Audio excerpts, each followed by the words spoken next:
Hello everyone, my name is John McCann and I am the Tabletop Tutor. Today I will be teaching you how to play Pendulum, designed by Travis Jones, released in 2020 by Maier Games. Pendulum is a game for 1 to 5 players, ages 12 and up, and can be played in 60 to 90 minutes. You can use the chart here to fast forward to the places in the video that you specifically want to listen to. Pendulum is set in the fantasy world of Deunia, where the timeless king has vanished. You are one of the powerful nobles vying to succeed the timeless king as the true ruler of Deunia. Pendulum is a turnless, real-time worker placement strategy game where players must use real-time as a resource in managing their strategy to beat their opponents. Each noble in the game is unique and must deploy a different strategy to ascend the 4 victory point tracks. Use your time wisely, as the player who has shown themselves the most fit to rule during the final council will be declared the new timeless ruler of Deunia. Because of the unique nature of this game, I am going to first show the end game and final scoring. Then I'll explain the player board and what the different parts of the player board represent. I'll explain the game setup for 4 to 5 players, 3 players, and 2 players. Next, I'll explain the concept of claiming privilege.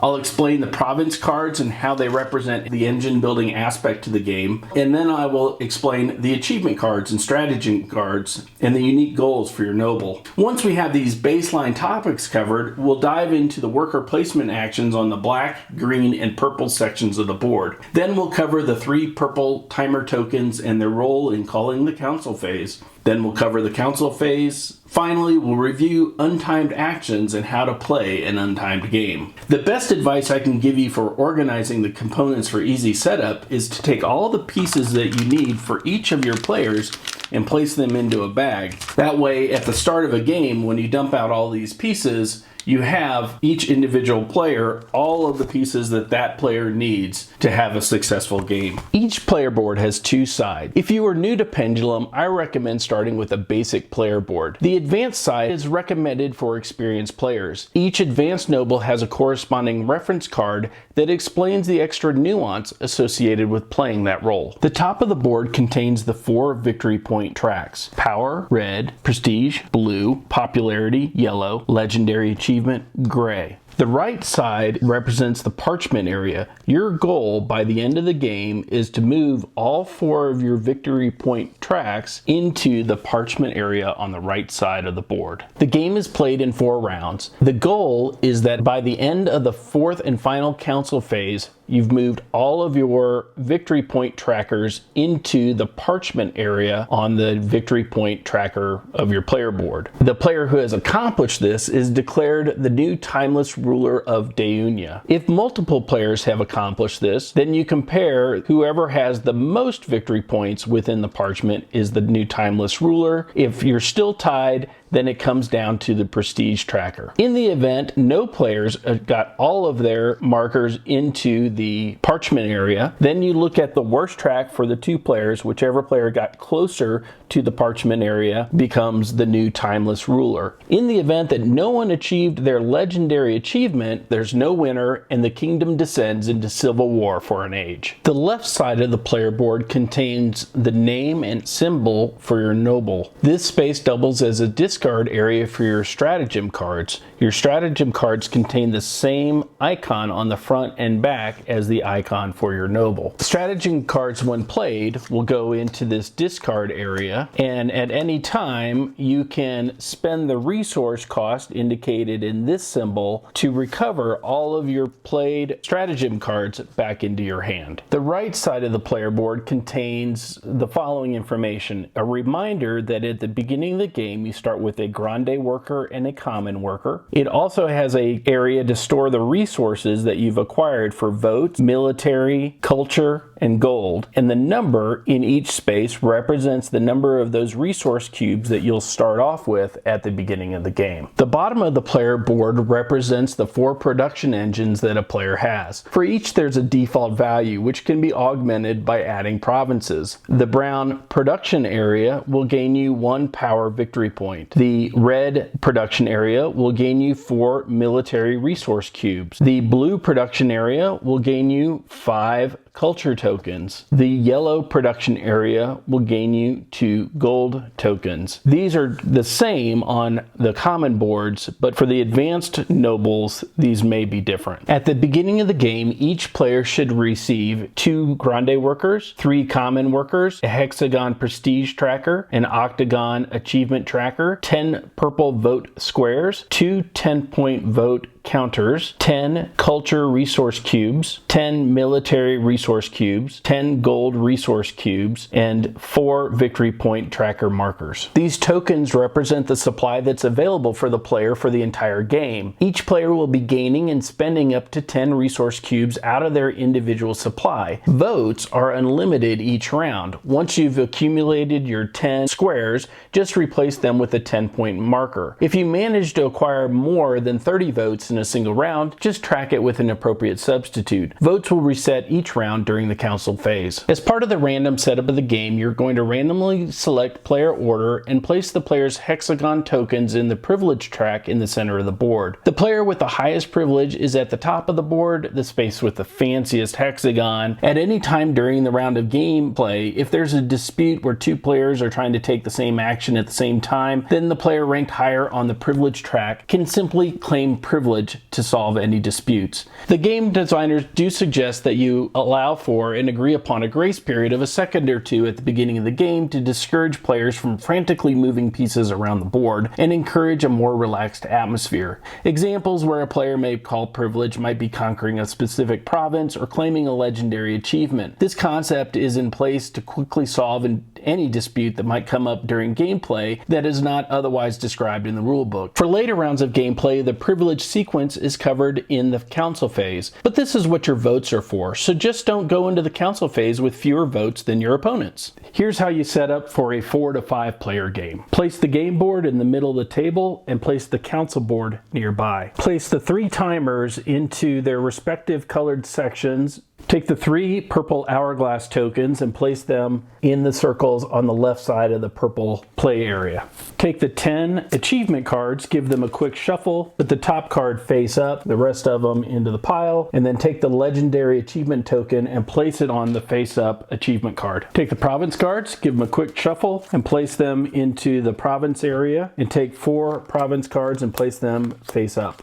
Take the council reward cards. The gold Grande council reward card goes face up. The 5 red council reward cards are for the final round of gameplay. Then give the remaining cards a shuffle, separate out 10 cards, remove them from gameplay, place 5 face up, and place the remaining 10 on top of the pile. Place the council card close to the board. If you're going to be playing an untimed game, place the timer track with the gray hourglass token. For the player colors that are going to be in play, decide what your method is for determining player order and set those up in the privilege track area. Once you have your game all set up and ready to go, then in prestige order, you can start placing first your Grande workers, then your common workers into available bottom row action space, following all normal rules of gameplay. Now that your workers are in place and ready to go, the last step is to flip the timers and start the game. Here's how to set up Pendulum for a 2 to 3 player game. Place the game board with the 1 to 3 player side face up. Place the 3 timers in each of the respective sections of the game board. Take the 10 achievement cards, give them a quick shuffle, place them here, put the top one face up. Take the legendary achievement card and place it on top of the draw pile as a reminder that it doesn't come out until the second round of gameplay. Take the province cards, give them a quick shuffle, and place them in the province card area, and place 4 of the province cards face up. Place the council board close to the game board. The gold Grande reward card goes face up here. The 5 red council reward cards are for the final phase. They go here. The remaining 25 cards get shuffled. 10 of the cards get removed from gameplay. 5 cards go face up,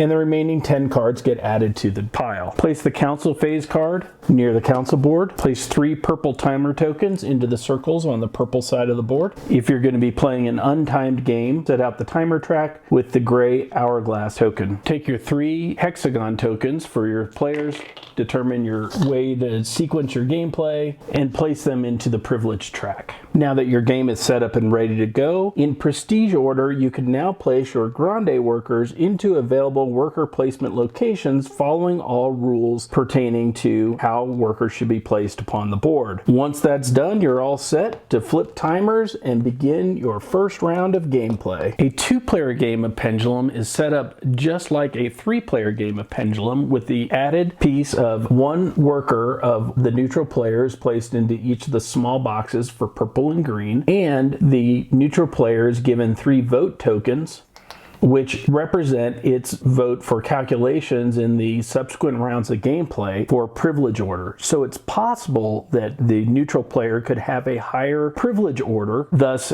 stealing away some of the potential rewards from the live players. The single player or Automa version of Pendulum has its own separate rule book and special rules associated with that. The basics that I go through regarding gameplay in this video will help you to understand and follow the Automa rulebook, but I'm not going to go into the specific details for the Automa mat and the Automa scoring cards in this video. One of the action types, which I will discuss later in more detail, is the production action. In this example, a blue common worker performs the yellow production action to produce 2 gold. Another worker action in the black timer area is to spend 4 military resources to conquer a province.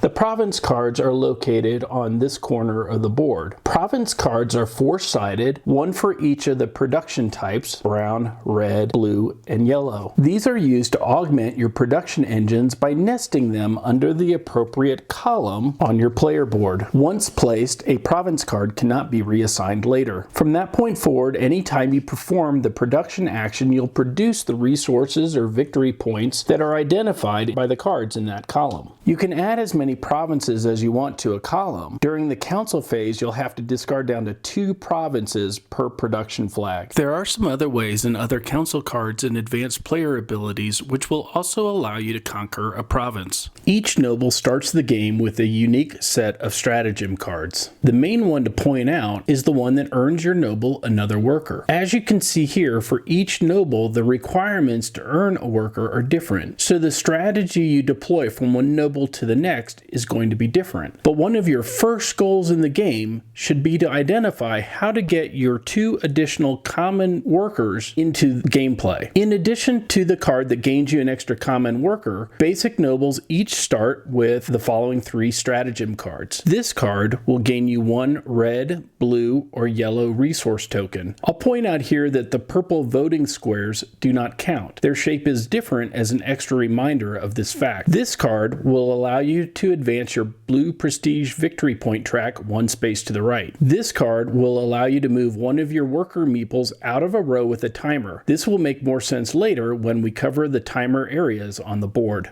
The advanced nobles have a unique set of cards which lend toward a unique strategy for each noble. There's an advanced player reference card for each of these nobles which you should review before gameplay. The achievement cards represent another type of goal to strive for in the game. At the top of the card, under the descriptive banner, are the resources which a player has to have accumulated. You accomplish the achievement simply by accumulating the resources on your player board, then placing your player color's octagon piece onto the achievement card. If the legendary achievement token is on the achievement card when this happens, then the player has the option of either taking the legendary achievement token or taking the benefit shown at the bottom of the card, but not both. Only 1 player per round can obtain the legendary achievement, and you cannot win the game unless you have accomplished the legendary achievement before the end of the game. If the legendary achievement token has already been claimed by another player, or for 2 to 3 players in the first round the token is not available, then you take the benefit shown at the bottom of the card. You can only accomplish this task once per round. There are 4 rounds in the game.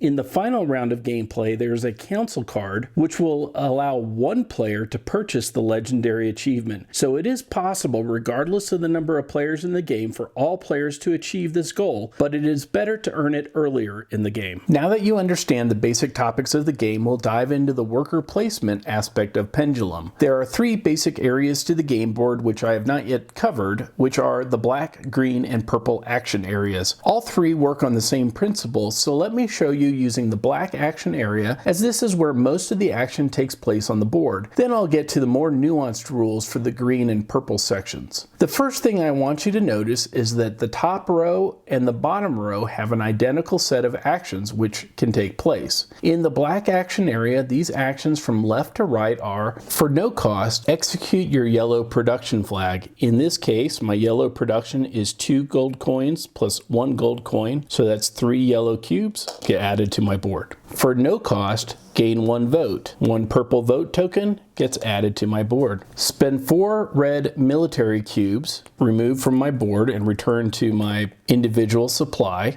to conquer a province, and I would add it to one of my 4 production areas. For no cost, gain 1 red, blue, or yellow resource cube and add that cube to my board. In the black timer area, the symbology within the gold frame at the top of each row indicates that any worker may be placed here regardless of what workers are already present in that space. This next piece is critical to gameplay and will really make the game feel like there's a pendulum swinging around the game board. If you look at your player reference card, this states that when a timer is not present in a row, so here the timer is present in the top row, it is not present in the bottom row. When a timer is not present in a row, you can place workers into the top gold action frame to indicate that this worker is going to perform the designated action. Or you can remove a worker either from the top gold frame or from the bottom space and move it to a top gold frame elsewhere within the board, or to another top row action in the green or purple play areas where the timer is not present. You cannot, however, place a worker into the top gold frame where the timer is currently present. That action is not allowed. Once that timer gets flipped and is now located in this row where I have all these workers queued up in this top row action space, now with the timer present, the only action I can take is to take the action of the row. So this worker could pay no cost in order to gain 1 purple vote tile that gets added to their player board. Note the following on timers. Never flip a timer in place. It always moves back and forth between the top and the bottom rows. Flipping a timer is assumed to be instantaneous. There's never a moment when the timer's not on either row. It's always either on one row or it's instantaneously on the next row. Timers can never be flipped while the sand is still running unless you're playing an untimed round. Flipping a timer is optional. The soonest you can flip it is when the sand runs out,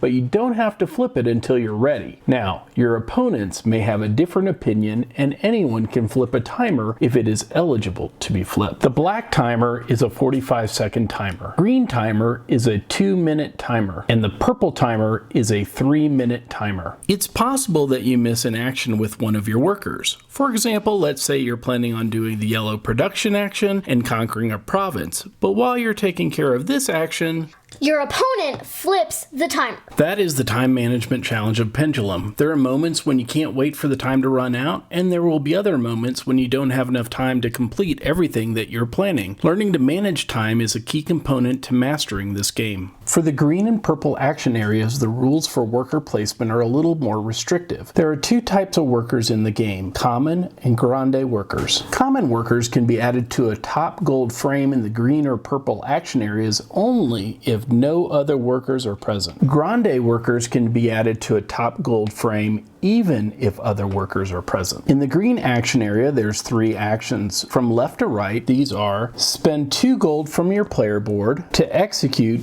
the red production area.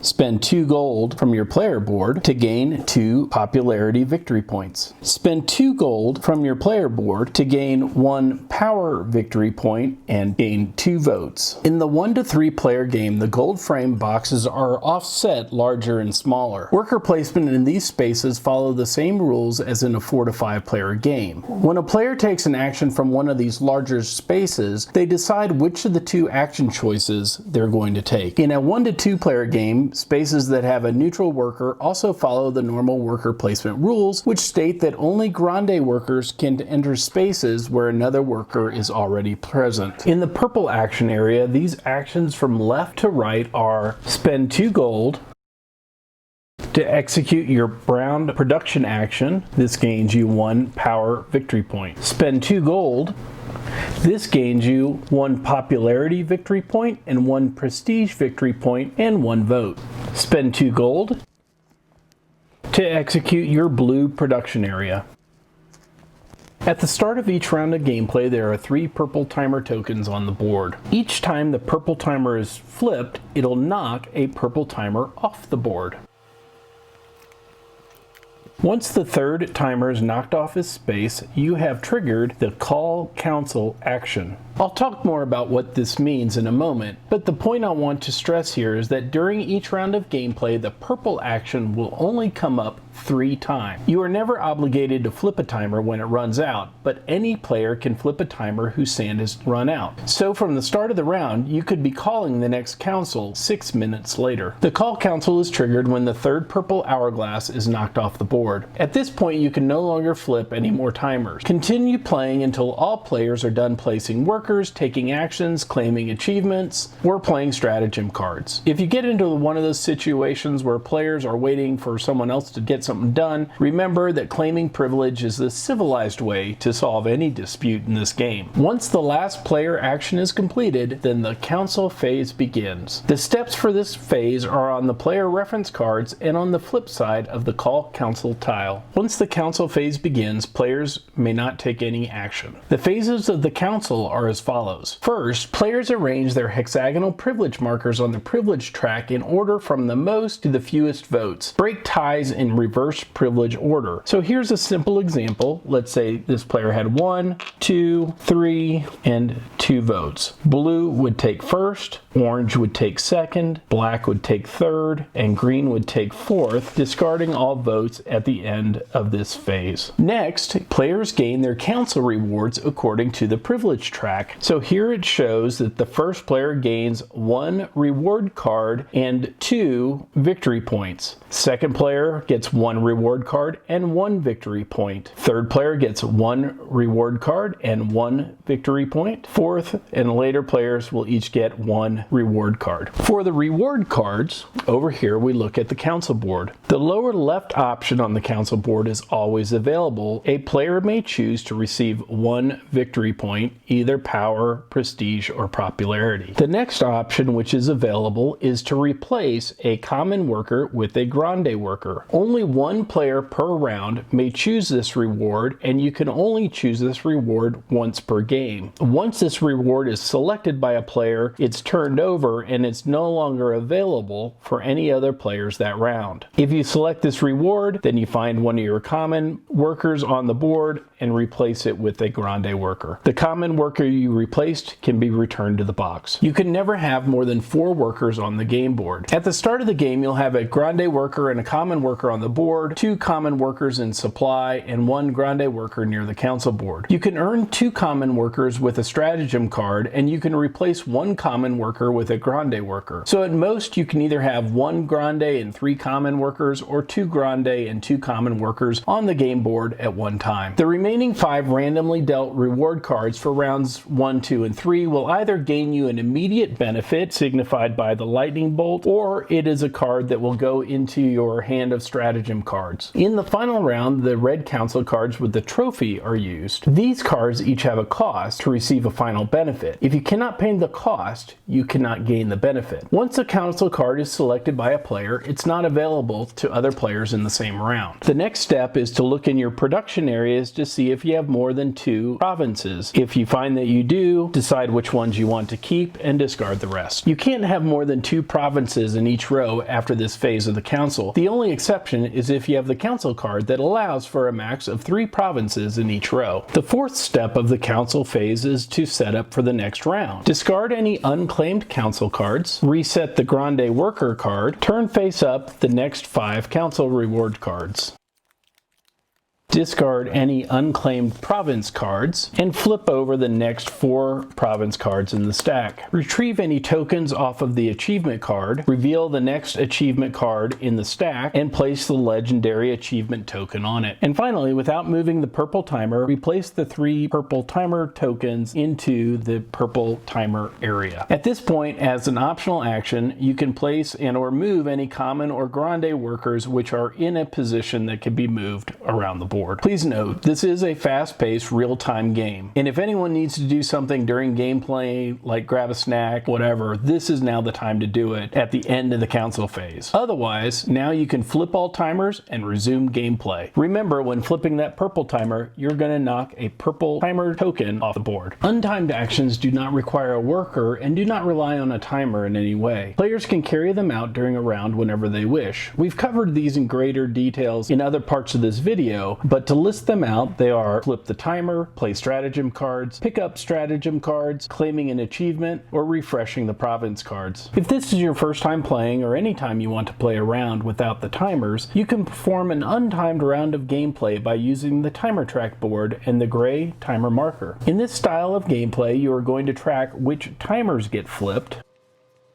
then allow all players to take all the actions they want before moving the gray timer marker to the next line, which will indicate which timer next gets flipped. This method of gameplay represents an ideal game of Pendulum where if every timer were flipped as soon as time ran out, then this is the sequence in which the timers would get flipped during a round of play. Well, that covers all of the rules for the game of Pendulum. Thank you for watching this tabletop tutorial for Pendulum by Maier Games. My name is John McCann and I am the Tabletop Tutor. If you enjoyed this video and would like to follow along as I share games that I enjoy, please find the subscribe button so you don't miss any of my upcoming episodes.